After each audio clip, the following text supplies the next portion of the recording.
My name is Amy Cortez, and I'm a mom of two boys. Miles, who's 11, is my biological son, and Jai is 9, and he is adopted from Vietnam. 3 years ago today, we had our girls come into our home. We got a phone call about a week before it all happened. The DHS worker had asked if we'd be interested in taking the girls, that they needed another placement for them. After my husband and I talked about it, we decided that it was something that we wanted to do, and a week later, they came to live with us, and our lives forever changed.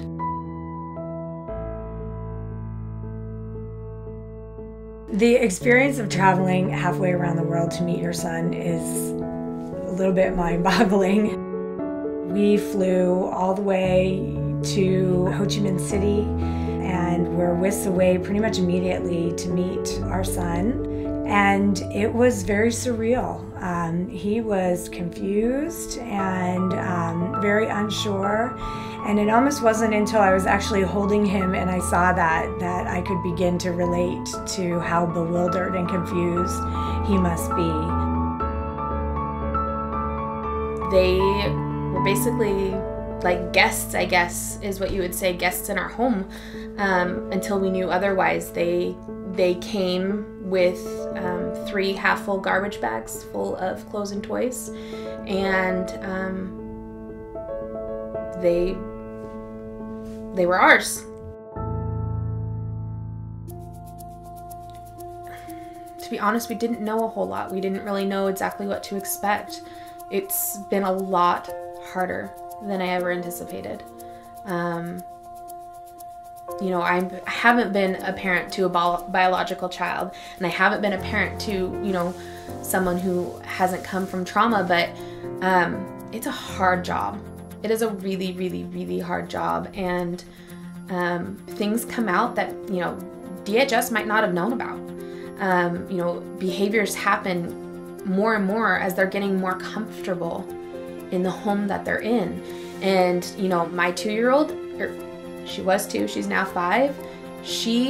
Her behaviors now are tenfold what they were when we first got her.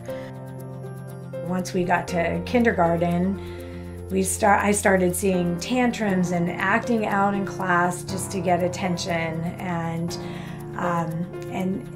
just some of these signs that I just didn't know what was happening, and I didn't tie it back to the fundamental attachment disorder.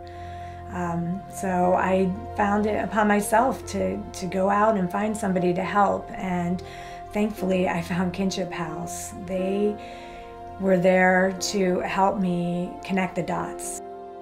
Being in foster care is not a diagnosis, it's a situation. We needed to address this. Not only did we need to address the trauma and the anxiety and the depression, but we needed to create a place that would address the family and the child's experience of being in foster care.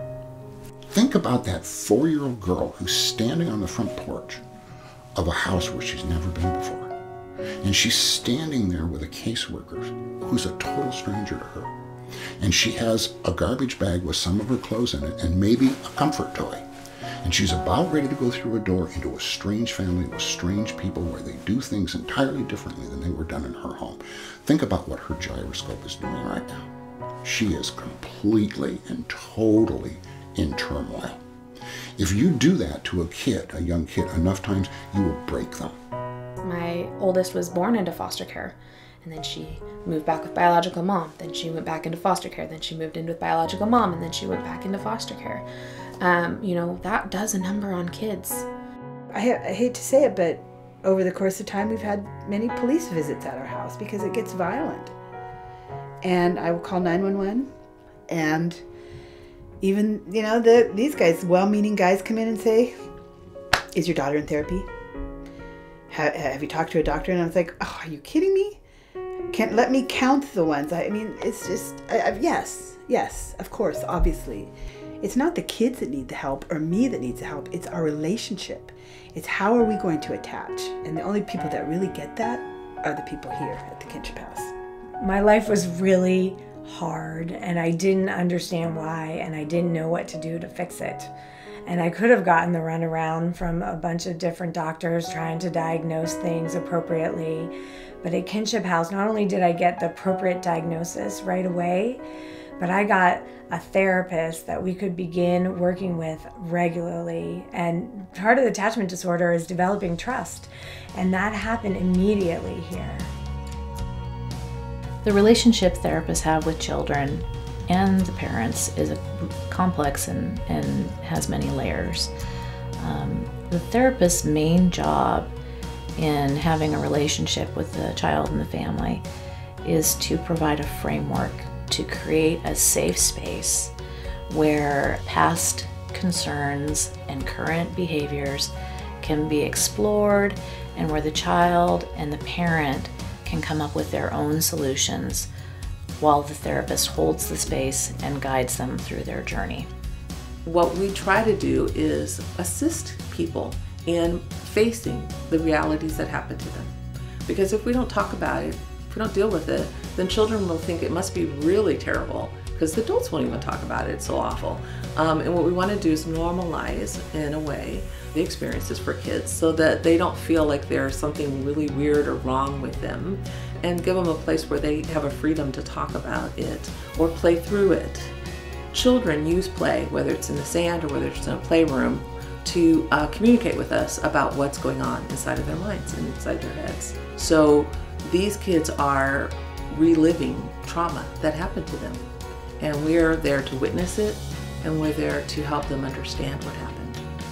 It's a big task, and it's part of why we're in a house, and it's part of why we focus on the relationship, and it's part of why we use play therapy and art therapy and all of these different models that help put children at ease and help them communicate from the place where they're at.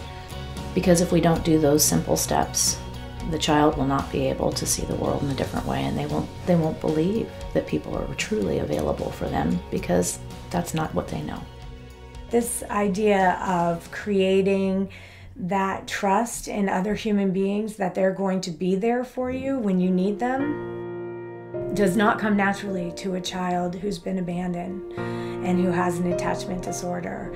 And that trust has to be reinstalled in the synapses in their brain, and it takes a lot of work and a lot of patience. So one of the recommendations of our therapist was baby play. Even though my child was in kindergarten, we read baby books and pretend bottle feeding, pretend diaper changing. We built blocks and we would crash them down.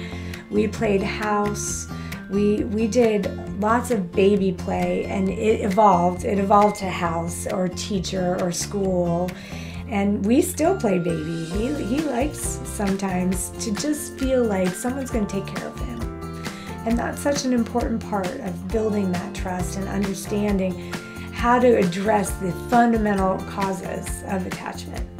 It's through a healthy attachment that children develop all their cognitive skills, and they learn how to love another person, and they learn how to be in relationships with other people. And without those factors together, without a strong attachment person, then children have delays. They don't meet their developmental milestones. They don't hit their trajectories. So the work we do not only encourages children to see their therapist as a safe person, but also that foster parent that they live with, their prospective adoptive parent, their biological parent, who now is a very different person if reunification is happening because they're clean and sober.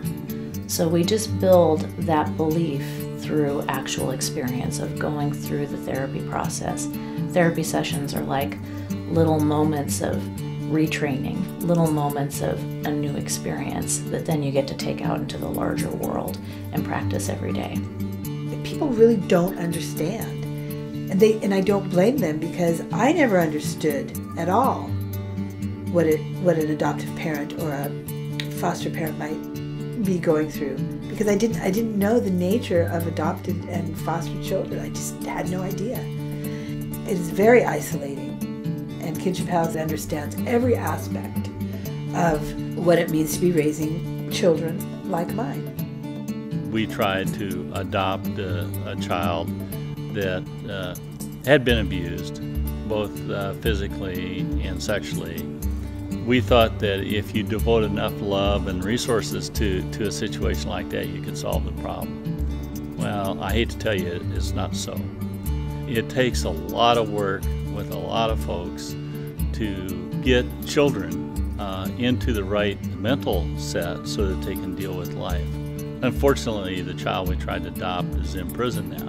At that time, there were no services like Kinship House, and we didn't understand attachment disorders. And we were certainly uneducated in a lot of what's been learned since then.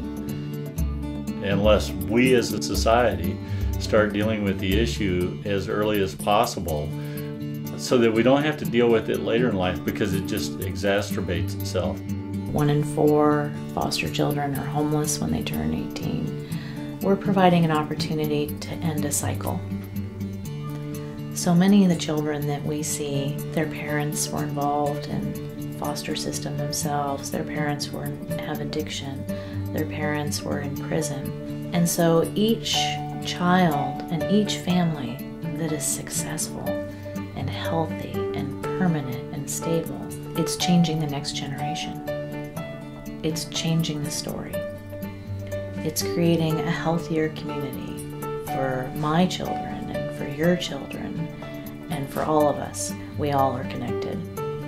I feel like my son is one of the lucky ones. So many kids in foster care.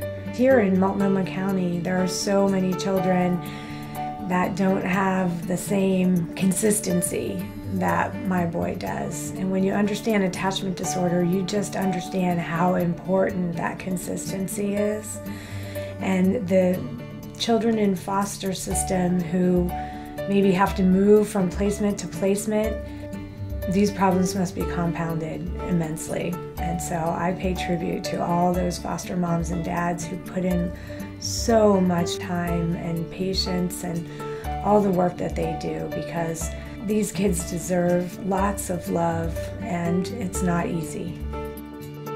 What changes children is experience. So my 1 hour a week isn't what's going to fix kids. It's the relationship that they have with their caregiver. Parents in their life, they're doing the hard work. This is it. It's not a choice with me. It doesn't matter that they're blood or not blood. Like, these are my children. And any child that would come to live with me, whether it's forever or for temporary, it would be my child in that time, and I would show them the love that they deserve. The ultimate goal is to ensure that each of our kids has a permanent, stable, loving family that can lift them up to achieve a life of success and health and trust, and that will last them the rest of their life.